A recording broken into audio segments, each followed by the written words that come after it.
দর্শক, এ বিষয়ে বিস্তারিত আলোচনা করব আমরা। আমাদের সঙ্গে অনলাইনে যুক্ত হয়েছেন খুলনা বিভাগের আঞ্চলিক খাদ্য নিয়ন্ত্রক ইকবাল বাহার চৌধুরী। জনাব চৌধুরী, আপনাকে কৃষি 24 স্বাগত জানাচ্ছি। শুরুতেই যে বিষয়টা আপনার কাছে জানতে চাই, যে সকল মিলের কোনো অস্তিত্ব নেই সে সকল গাইবি মিলগুলো কিভাবে খাদ্য অধিদপ্তরের তালিকাভুক্ত হলো এবং তারা সরকারকে চাল সরবরাহ বা করছে কিভাবে? জি, ধন্যবাদ আমাকে সংযুক্ত করার জন্য এবং এ বিষয়ে কিছু বলার সুযোগ দেওয়ার জন্য। আহ, বিষয়টি হচ্ছে যে আমাদের একটি ধারাবাহিক প্রক্রিয়ার মাধ্যমেই আমাদের এই খাদ্য বিভাগে আমাদের মিলগুলো তালিকাভুক্ত হয়ে থাকে। সাধারণত যে মিলগুলো আপনার উপজেলা পর্যায়ে আমাদের যে মিলগুলো সচল থাকে সেই মিলগুলোর বিষয়ে আমাদের উপজেলা খাদ্য নিয়ন্ত্রক আছেন, সেখানে একটি টিম থাকে, তারা আমাদের কাছে তালিকা পাঠিয়ে থাকেন। সেটির ভিত্তিতে আমাদের জেলা পর্যায়ে জেলা খাদ্য নিয়ন্ত্রকগণ বরাদ্দ দিয়ে থাকেন।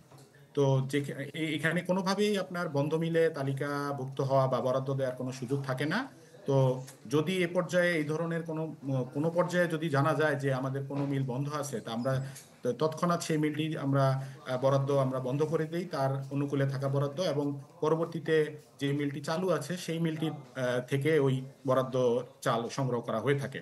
তো এক্ষেত্রে আমি গত কিছুদিন পূর্বে এই ধরনের একটি কুষ্টিয়ার একটি উপজেলার একটি নিউজ আমি পেয়েছিলাম যে সেখানে এরকম বন্ধ মিলে বরাদ্দ প্রদান করা হয়েছে। তো তাৎক্ষণিকভাবে আমি সেটি তদন্ত করার জন্য একটি কমিটি গঠন করে দেই। সেই কমিটি ইতিমধ্যেই আপনার সেখানে তদন্ত করে তারা তথ্য পেয়েছে। তারা এখন পর্যন্ত আমাকে রিপোর্টটি প্রদান করেননি। তো আমি সহসাই হয়তো 2-1 দিনের মধ্যেই রিপোর্টটি পাবো। রিপোর্টটি পেলে পরে এই বন্ধ মিলে তো বরাদ্দ দেয়া বাতিল করাই হবে। একই সাথে যারা দায়ী ব্যক্তিবর্গ আছে তাদের বিরুদ্ধে আমরা সরকারিভাবে যে ব্যবস্থা নেওয়ার সেটি নিব ইনশাল্লাহ। দায়ী ব্যক্তিদের বিরুদ্ধে আপনি ব্যবস্থা নেওয়ার কথা বলছেন। আসলে দায়ী ব্যক্তিদের বিরুদ্ধে কি ধরনের ব্যবস্থা নেবেন সেটা একটু জানাবেন। আর এর দায়, এই অনিয়মের দায় কি আসলে আপনিও এড়াতে পারেন?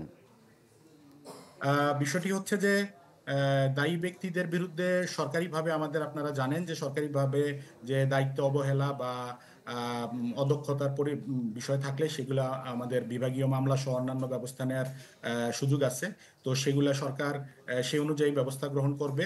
আর যেহেতু বিষয়টি আমার জানা ছিল না, তো আমি এর মধ্যে কোনো ব্যবস্থা গ্রহণ করতে পারিনি। তো এই মুহূর্তে যেহেতু জানলাম, সেই ব্যাপারে আমি ব্যবস্থা গ্রহণ করব এবং ইনশাল্লাহ এই ব্যাপারে আমি নিশ্চয়তা দিচ্ছি সামনে ভবিষ্যতে আমাদের খুলনা বিভাগে যত জেলা আছে সে ব্যাপারে আরো অধিকতর সবাই যেন সতর্ক থাকে, সে বিষয়ে আমরা খেয়াল রাখবো এবং ভবিষ্যতে সে অনুযায়ী আমরা ব্যবস্থা গ্রহণ করব।